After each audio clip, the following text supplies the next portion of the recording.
Il est connu que les graves crises qui frappent la Grande Île, à intervalles réguliers, trouvent leur origine dans les élections. La scène est sur le point de se répéter actuellement avec la modification unilatérale de la liste électorale orchestrée par le CENI.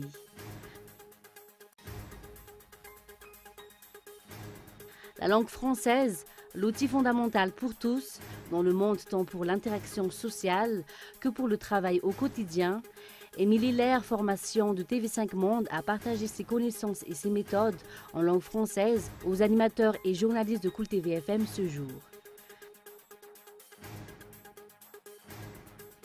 Le président du Rwanda, Paul Kagame, a été réélu pour un troisième mandat avec un score écrasant de plus de 98% des voix, a annoncé samedi la commission électorale du pays d'Afrique centrale.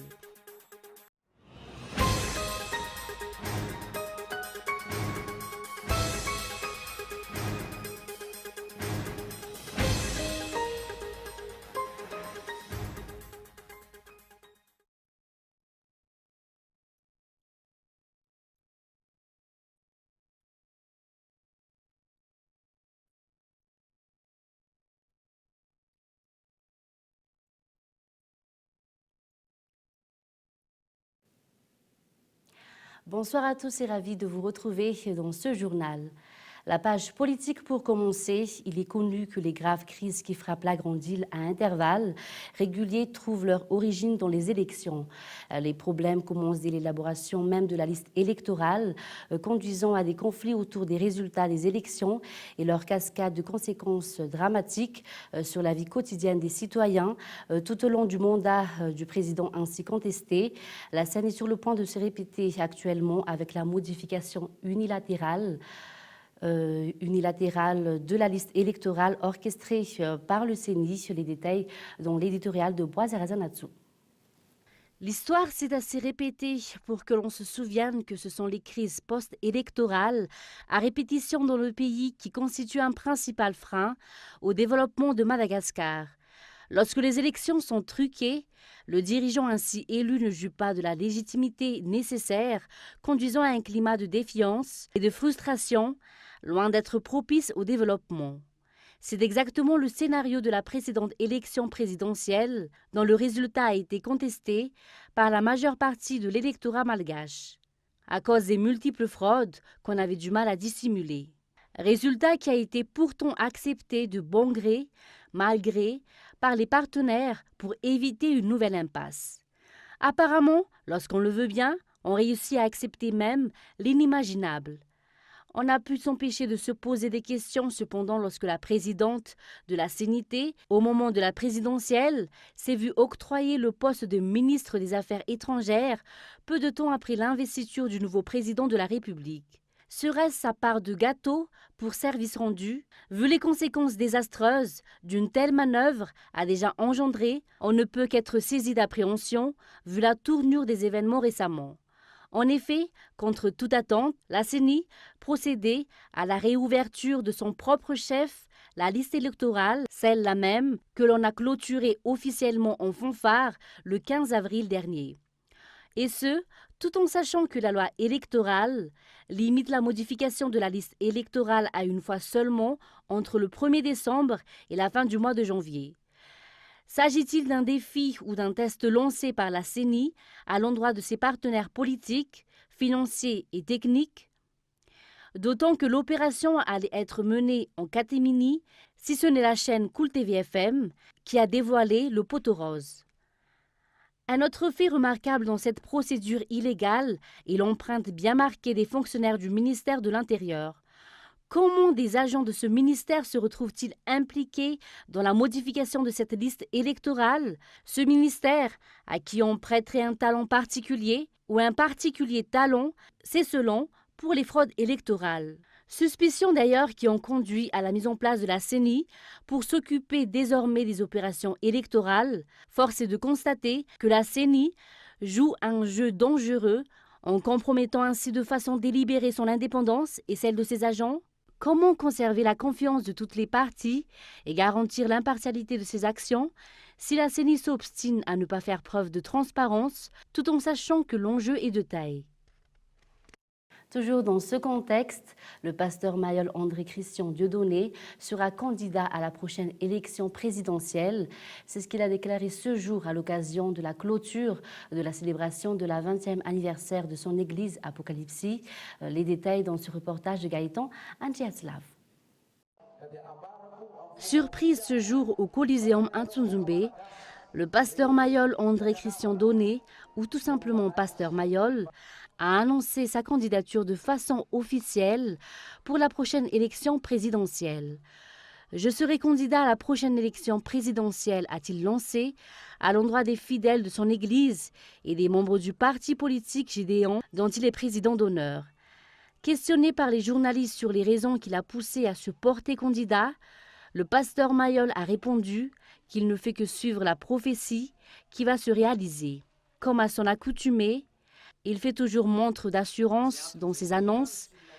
Il est à rappeler que le pasteur mayol est devenu célèbre grâce à une de ses prophéties qui disait que le pouvoir lui sera donné en 2013. Ce qui n'était pas le cas. L'on verra si sa prophétie va se réaliser à l'issue de la prochaine course à la magistrature suprême. Quoi qu'il en soit, ce sont les quelques 9 millions d'électeurs qui auront le dernier mot, à condition que leur choix ne sera pas vicié ou fraudé. Également dans l'actualité, la sécurité et la sûreté maritime incluent plusieurs aspects comme analyse de données maritimes, le transport ou aussi la surveillance des pêches. Une vingtaine de personnes issues de différentes administrations œuvrant dans le secteur maritime à Madagascar et aux Comores ont bénéficié d'une formation sur l'analyse des données et d'intérêt maritime cette semaine. Cette formation a aidé ces employés du secteur maritime à renforcer leurs capacités dans la recherche d'informations et de données dans ce secteur. Écoutons les explications.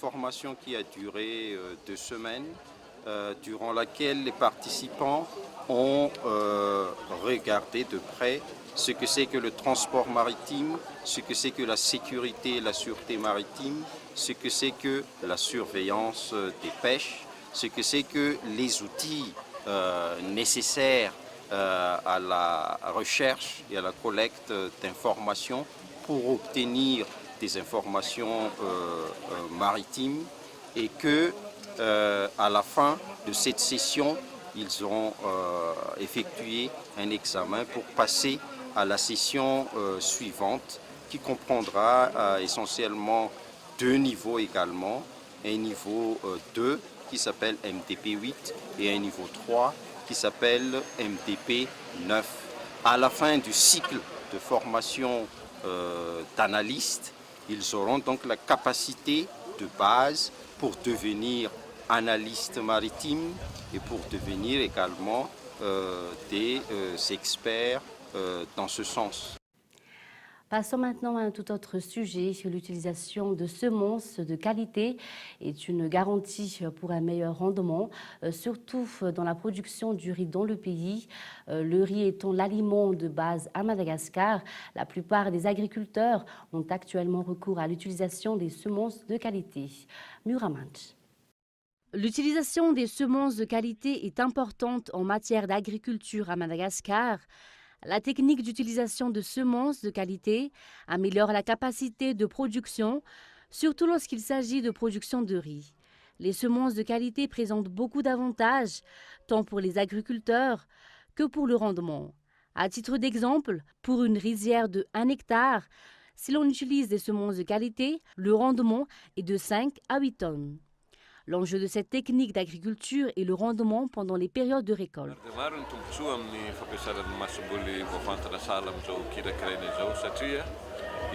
L'utilisation des bonnes semences présente plusieurs avantages pour les agriculteurs. D'abord, les semences poussent beaucoup plus vite et présentent une bonne qualité. C'est à ce moment-là que l'on aperçoit déjà l'état du rendement en termes de quantité. Les agriculteurs attendent surtout une hausse de leur rendement quand ils utilisent des semences de qualité.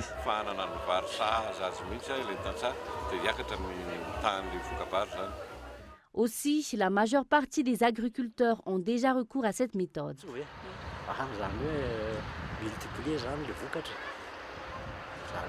On a utilisé des semences de qualité depuis plusieurs années. Le résultat est la hausse de la production, c'est-à-dire que le rendement est bon. Chaque année, On change de semences dans le but de produire beaucoup plus, car la réutilisation des semences n'est pas rentable.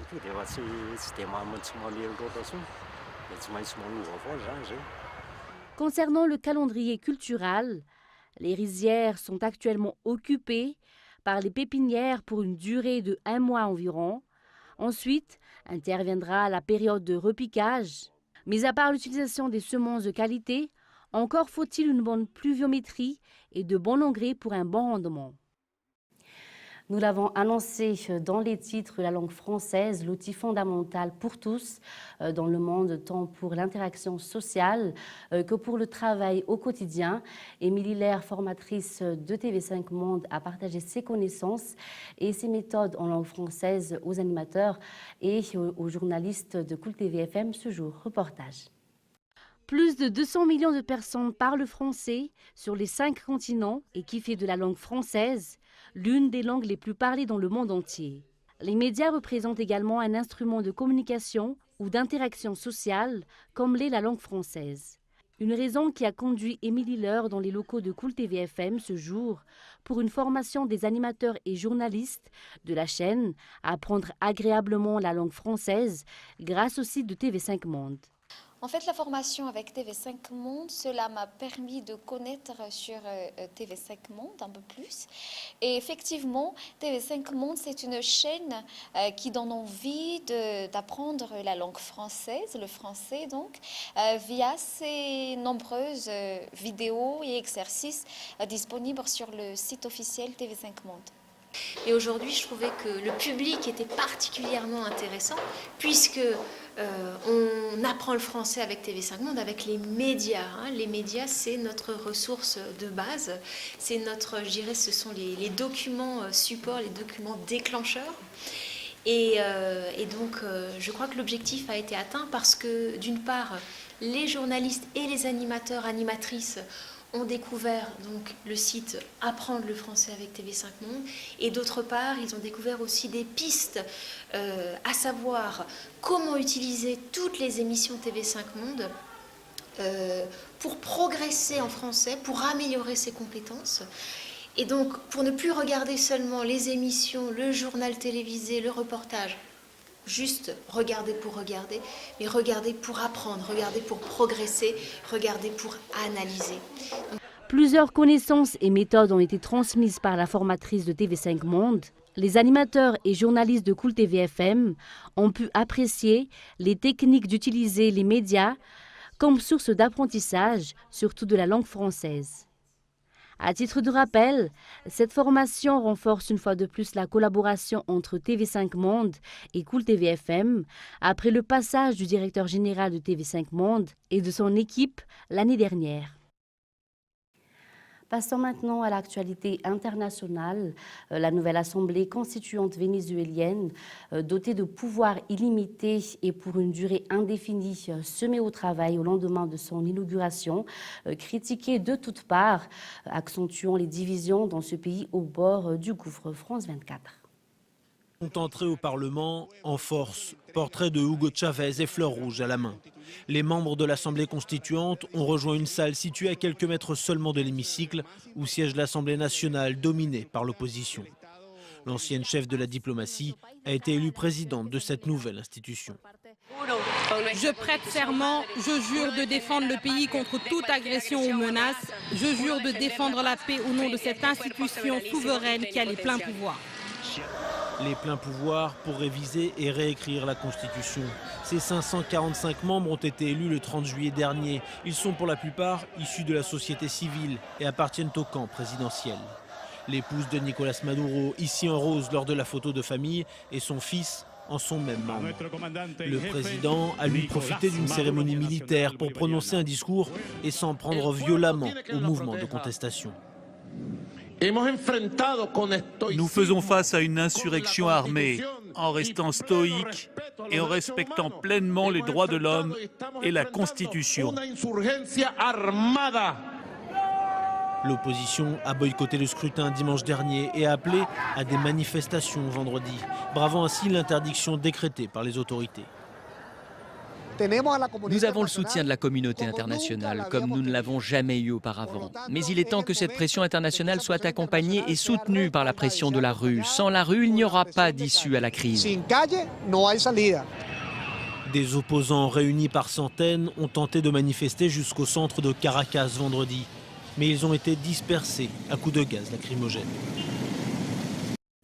Et puis enfin, le président du Rwanda, Paul Kagame, a été réélu pour un 3e mandat avec un score écrasant de plus de 98% des voix, a annoncé samedi la commission électorale du pays d'Afrique centrale.